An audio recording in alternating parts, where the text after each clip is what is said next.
रखना चाहता हूँ। और जब हम उस बात को जानेंगे तो आप समझेंगे कि हमारा मसीह जीवन कितना अलग है उससे जो हमने सीखा या हमने समझा। हमने जिस भी तरह के विश्वास से हम थे वो छोड़ करके हमने मसीह को ग्रहण किया, और जब हमने मसीह को ग्रहण किया तो उसको भी हमने एक धर्म या एक विश्वास की तरह समझ लिया। लेकिन असल में हमारा जो जन्म है वो एक धर्म में नहीं लेकिन एक राज्य में हुआ है। हमारा परमेश्वर जो हमारा पिता है वो एक राजा है, और उसके परिवार, उसके खानदान में हमने जन्म लिया है। उसके आत्मा, उसके वचन से हम पैदा हुए हैं, और उसके द्वारा जो हमारा यह जन्म हुआ है एक राज्य में हुआ है, और इस राज्य को हमें समझना बहुत ज़रूरी है।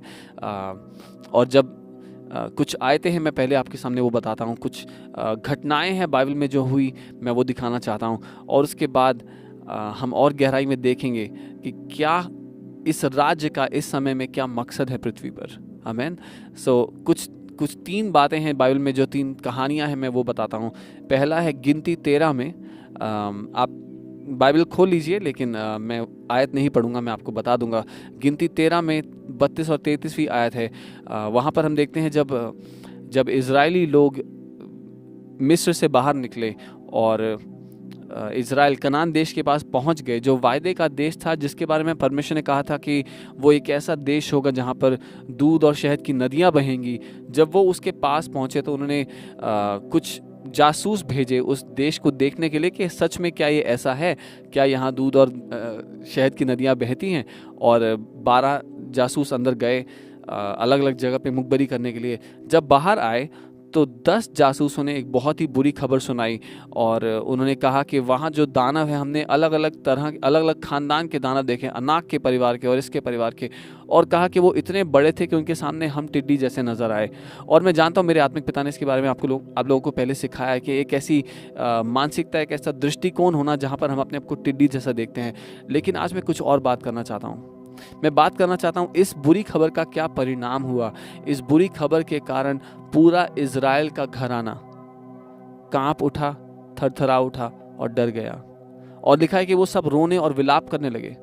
वो साजिशें करने लगे मूसा के विरोध में, और वो लोग योजनाएं बनाने लगे कि आओ हम अपने लिए एक कप्तान चुनते हैं जो हमें वापस मिस्र देश ले जाए, ताकि वहां हम सही सलामत तो थे। और वो पूरी की पूरी प्रजा डर गई, इज़राइल की पूरी प्रजा डर गई, क्योंकि उन्होंने एक बुरी खबर पर विश्वास कर लिया।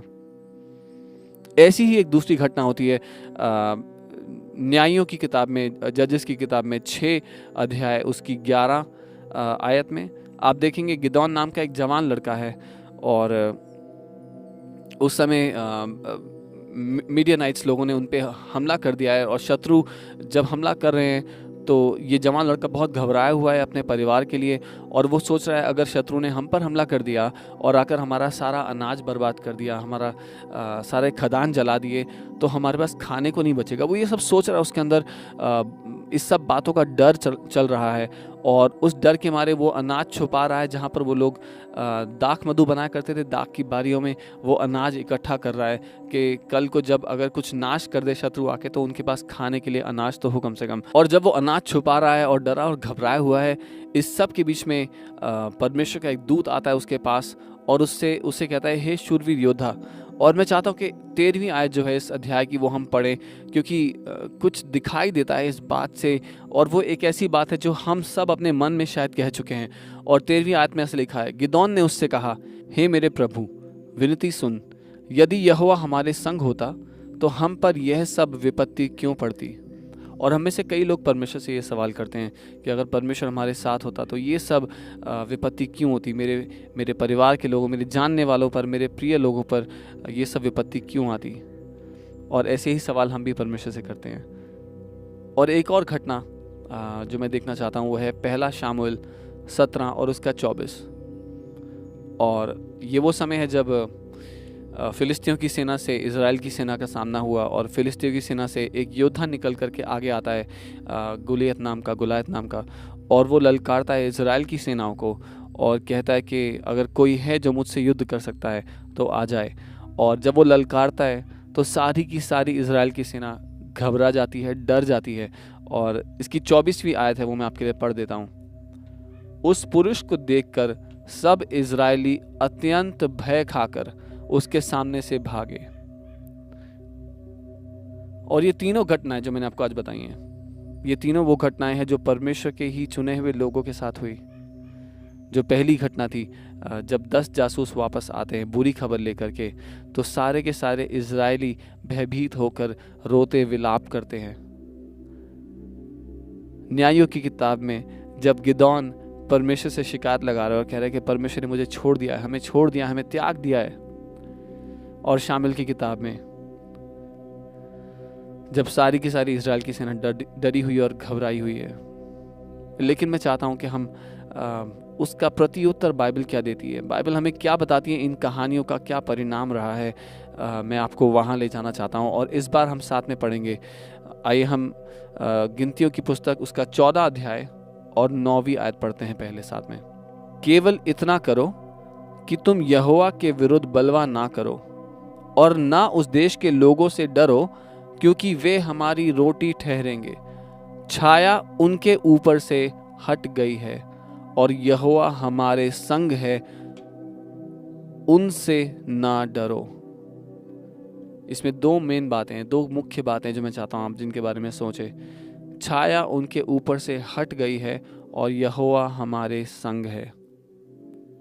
क्या आप जानते हैं आप एक छाया के अधीन हैं? क्या आप जानते हैं एक छाया आपके ऊपर है? भजन 91 हमें बताता है, जो सर्वशक्तिमान के छाए हुए स्थान में बना रहता है वो परम प्रधान की छाया में ठिकाना पाएगा। क्या आप जानते हैं आप छाए हुए हैं, परमेश्वर ने आपको घेरा हुआ है और बाइबल बताती है कि परमेश्वर आपके संग है, वो यहोवा आपके संग है।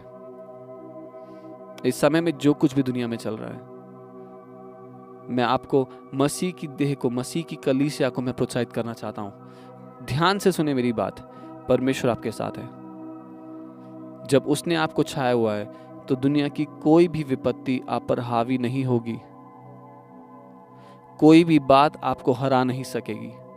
मेरे वचन केवल बातें नहीं, लेकिन मेरे वचन जीवन और आत्मा है और आपके हृदय में इस समय वो साहस का प्रवाह करेंगे। जो मैं कहता हूं उसको ध्यान से सुनो और अपने दिल में, अपने हृदय में उस साहस को ग्रहण करो। आइए मैं अगला जो दूसरी घटना, दूसरी कहानी थी, उसका अंत बाइबल के मुताबिक दिखाना चाहता हूँ। न्यायों की पुस्तक 6 और उसकी 16वीं आयत। यहोवा ने उससे कहा, अब ये परमेश्वर का जवाब है उन सारी बातों के लिए जो गिदौन ने परमेश्वर के खिलाफ कही।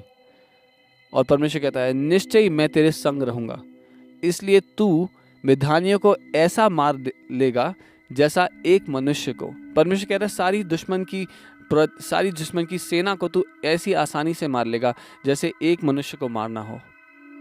ध्यान से सुनिए परमेश्वर किस भाषा में उसको जवाब दे रहे हैं। और आप जानते हैं जो तीसरी कहानी है उसका क्या अंत होता है।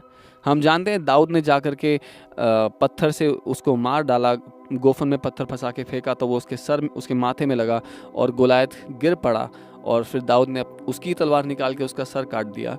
लेकिन उसका परिणाम क्या होता है आपको पता है? आइए मेरे साथ पहला शामुएल 17 उसका 52 मेरे साथ मिलकर पढ़े। इस पर इजरायली और यहूदी पुरुष ललकार उठे और गत और एक्रोन के फाटकों तक पलिश्तियों का पीछा करते गए और घायल पलिश्ती शारोम के मार्ग में और गत और एक्रोन तक गिरते गए। जब दाऊद ने उस जय को हासिल किया तो सारी की सारी इजराइल की सेना उठी, ललकारते हुए फिलिस्तियों के पीछे भागी। और आपको इंतजार करने की जरूरत नहीं है किसी और दाऊद के आने की, क्योंकि हमारे उस महारथी, हमारे उस योद्धा यीशु ने शैतान और उसकी सारी सामर्थ्य को 2000 साल पहले क्रूस पर नाश कर दिया। यीशु ने कहा, मैंने तुम्हें सांपों और बिच्छुओं को रौंदने का अधिकार दिया है और दुश्मन की सारी ताकत पर मैंने तुम्हें अधिकार दिया है और तुम्हें किसी भी बात से कोई हानि ना होगी।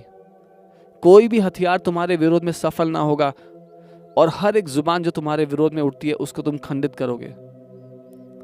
इस बात को जान लो कलीसिया, इस बात को समझ लो कि तुम कौन हो, इस बात को पहचान लो कि तुम किस खानदान में पैदा हुए, इस बात को जान लो कि तुम किस राज्य का हिस्सा हो। तुम्हारा वो महारथी पहले ही जाकर के दुश्मन की सेना के गोलायत का सर कलम कर चुका है।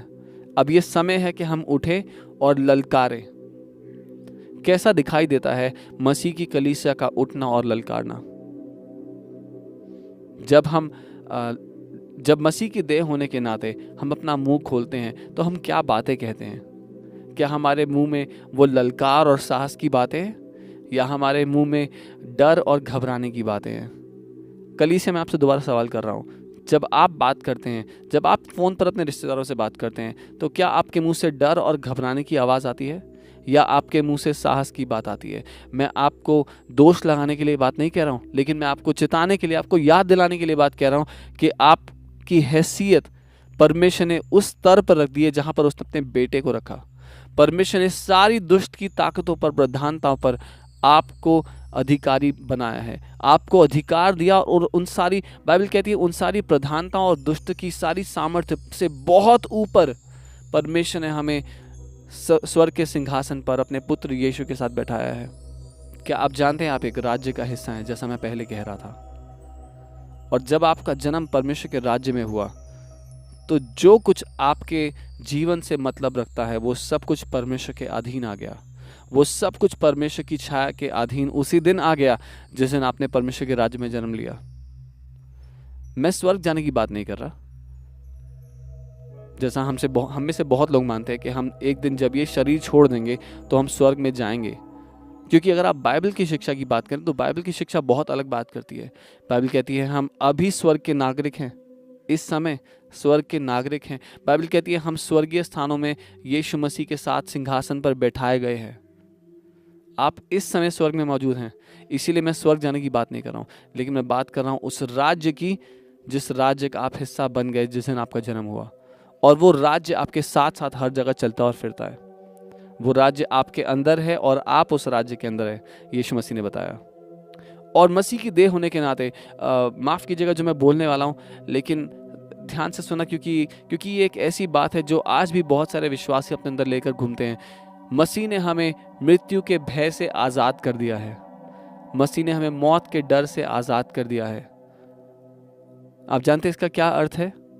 कि हम अब उस दूसरे न्याय का इंतज़ार नहीं कर रहे, हम दूसरी मृत्यु का इंतज़ार नहीं कर रहे। जिस समय पौलुस प्रेरित कहते हैं, जिस समय हम शरीर में आंखें बंद करते हैं हम परमेश्वर के साथ उपस्थित होते हैं। जिस दिन हमारा शारीरिक जीवन खत्म होगा उस ही दिन हम परमेश्वर के साथ स्वर्ग में अपनी आंखें खोलेंगे। इसीलिए मृत्यु के भय की हमें आवश्यकता नहीं, क्योंकि अगर ये शरीर नाश भी हुआ तो हम अपने अनंत के पिता के साथ हमेशा के लिए होंगे। लेकिन जब तक हम इस देह में हैं, मैं आपको साहस देता हूं और कहता हूं, डर और भय को अपने ऊपर राज करने ना दे।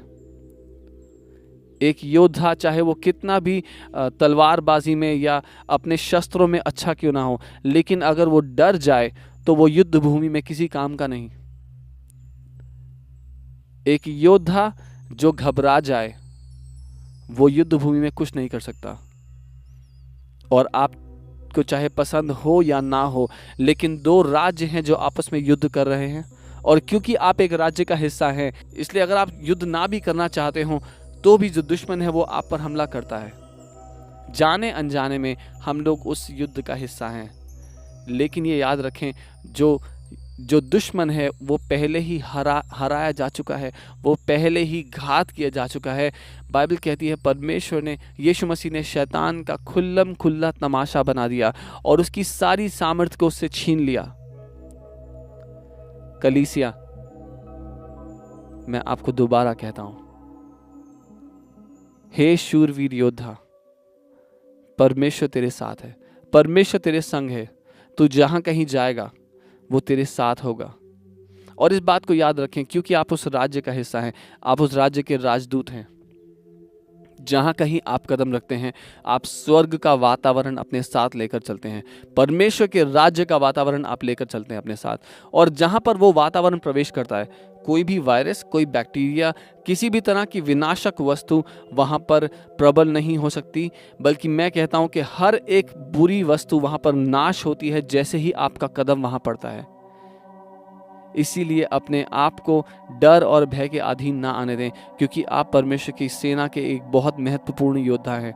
आप जहाँ कहीं हैं, आप एक माँ हैं, एक भाई हैं, एक बहन है, एक बेटा हैं, एक पिता हैं, जिस किसी रोल में, जिस किसी जगह पर परमेश्वर ने आपको अधिकार दिया है, आपका काम है एक साहसी योद्धा की तरह अपने पिता के उस राज्य में, उस सेना में आगे बढ़ते रहना। और कैसी जो मैं बातें कह रहा हूँ कैसे वास्तविक रूप से आप कर सकते हैं। सबसे पहली बात मैं कहूँगा, आपके मुंह से क्या निकलता है उन बातों को देखें। सबसे पहली बात, आपके मुंह से जो निकलता है उसका बदला जाना बहुत ज़रूरी है। उसको बदलने के लिए आपके दिल में क्या चल रहा है, क्योंकि बाइबल कहती है हमारे दिल की बहुतायत से हमारी मुंह की बातें बाहर आती हैं, है ना। इसीलिए मैं कहूँगा जो आपके दिल में चल रहा है उसका बदला जाना बहुत ज़रूरी है। और उसके लिए आइए हम वापस परमेश्वर की नींव की बातों पर आ जाएं। पिछले रविवार और पिछले रविवार पास्टर अंकित ने जो 2 मुख्य संदेश दिए वो ऐसे संदेश है जो किसी भी विश्वासी की नींव की ज़िंदगी के लिए बहुत ज़रूरी है। इसलिए मैं आपको प्रोत्साहित करता हूँ कि अगर अभी तक आपने वचन को हल्का जाना, अगर अभी तक आपने वचन को अहमियत नहीं दी अपने जीवन में, तो अब वापस आ जाओ। अभी भी समय है, क्योंकि परमेश्वर का वचन ही है जो हमारे लिए रोटी है। वो ऐसी रोटी है जो हमें हर तरह की कमज़ोरी से बचाएगा। यीशु ने कहा मनुष्य केवल रोटी से जिंदा नहीं रहता, लेकिन परमेश्वर के मुंह से निकलने वाली हर एक बात से। और हमारे पास तो भरी हुई बाइबल है जिसमें परमेश्वर ने इतनी बातें अपने बच्चों से की हैं। कलीसिया, अपने मुंह को, अपने दिल को परमेश्वर के वचन से भर लो, ताकि जब उस घड़ी का सामना हो जहां पर दूसरे लोग भयभीत होते हैं, आपके मुंह से साहस की बातें निकले, आपके मुंह से शूरवीरता की बातें निकले। और हाँ, जिस दिन हम अपने पिता के सामने खड़े होंगे उसको हम पर गर्व होगा, क्योंकि हमने एक अच्छे शूरवीर बेटे की तरह अपने पिता को प्रदर्शित किया इस दुनिया में। और जब पूरी दुनिया अंधकार में है, मैं चाहता हूँ कि हम लोग इस समय वो ज्योति बने, हम लोग वो आशा की किरण बने जहाँ पर लोग डरे और घबराए हुए हैं। हम वो आवाज़ बने उन दो जासूसों जैसी जिन्होंने कहा कि क्या हैं ये लोग, क्या हैं ये दानव, इनको तो हम खाने की तरह, रोटी की तरह खा जाएंगे। क्योंकि परमेश्वर का छाया उनके ऊपर से हट गया और परमेश्वर उन्हें हमारे हाथों में दे दिया है। आप जान लीजिए, परमेश्वर का छाया किसी भी बीमारी, किसी भी बुराई पर नहीं है। परमेश्वर ने उन सब विरोधियों को आपके हाथों में दे दिया है, उन सारे दुश्मनों को आपके हाथों में दे दिया है। ये सारी वायरस, बैक्टीरिया, किसी भी तरह की बीमारी क्यों ना हो, परमेश्वर ने सबको आपके अधीन कर दिया है। जिस किसी बात की अनुमति आप देंगे, उस बात की अनुमति स्वर्ग को देनी पड़ेगी। इसीलिए मैं आपसे कहता हूँ, एक अच्छी विश्वास की कुश्ती लड़े, विश्वास की एक अच्छी कुश्ती लड़े जहां कहीं भी आप हैं। और मैं आज परमेश्वर से यही प्रार्थना करता हूँ कि वो आपके दिल में, आपके मन में वो अपनी शांति को भर दे। बाइबल कहती है जिनके मन परमेश्वर पे लगे रहते हैं वो उनको शांति से भर देता है। एक सिद्ध शांति से परमेश्वर आपको भर देगा जब आपका मन उस पर लगा रहेगा। बाइबल कहती है जब हम स्वर्ग में बैठे हैं तो आओ अपना मन उन बातों पर लगाएं जो स्वर्ग में है। थिस्सलुनीय में बाइबल कहती है आओ हम सारी पवित्र बातों के बारे में सोचें, सारी अच्छी बातों के बारे में सोचें। और मैं जानता हूं जिस तरह का वातावरण इस दुनिया में है, लगातार नकारात्मक बातें, नकारात्मक खबरें आपको मिलेंगी, लेकिन चुनाव आपके हाथ में है। क्या आप उन इजरायलियों की तरह डरना और घबराना चाहते हैं और थरथराना चाहते हैं, या फिर आप साहस बांधना चाहते हैं एक शूरवीर योद्धा की तरह? मैं दोबारा आपसे कहूंगा, उन 2 जासूसों की तरह ढाढ़स बांधें और कहें कि दुश्मन की कोई भी बात हम पर कुछ नुकसान ना कर पाएगी, हम पर हावी ना हो पाएगी। क्योंकि कलीसिया, जो आप समझते हैं उससे कई ज्यादा बढ़ के आप हैं, उससे कई ज्यादा बढ़ के आप हैं। बाइबल कहती है जैसा यीशु स्वर्ग में है वैसे ही हम भी इस दुनिया में हैं। और आप में से बहुतों के लिए मैं ये बात कहना चाहता हूँ, यीशु जब क्रूस पर था उसने कहा कि अगर मैं चाहूँ तो मैं स्वर्गदूतों की टोलियों को बुला सकता हूँ। क्या आप जानते हैं परमेश्वर ने आपको भी वही अधिकार दिया है? परमेश्वर ने आपको मसीह के साथ संगी वारिस बनाया अपने राज्य का। आपके एक आदेश पे वही होगा जो यीशु के एक आदेश पे होता है। कलीसिया, उठो और जाग जाओ, क्योंकि आपकी पहचान बहुत महत्वपूर्ण है आपके लिए। और इन समयों में जो धर्मी जन है वो विश्वास से जीवित रहेंगे। मैं आप सबको यीशु के नाम में आशीषित करता हूँ और यही प्रार्थना करता हूँ कि पिता आपके जीवन को उस संतुष्टि से भर दे कि वो आपके लिए काफ़ी है। परमेश्वर आपका शरण स्थान है, आपका दृढ़ गढ़ है, और उसके हाथ से आपको कोई छुड़ा ही नहीं सकता, क्योंकि कोई पैदा नहीं हुआ जो परमेश्वर के हाथ से आपको छीन सके। मैं आपको यीशु मसीह के नाम में आशीष देता हूँ और पवित्र आत्मा की अगुवाई, पवित्र आत्मा की संगति, उसकी शांति आपके जीवन पर बनी रहे, यीशु के नाम में।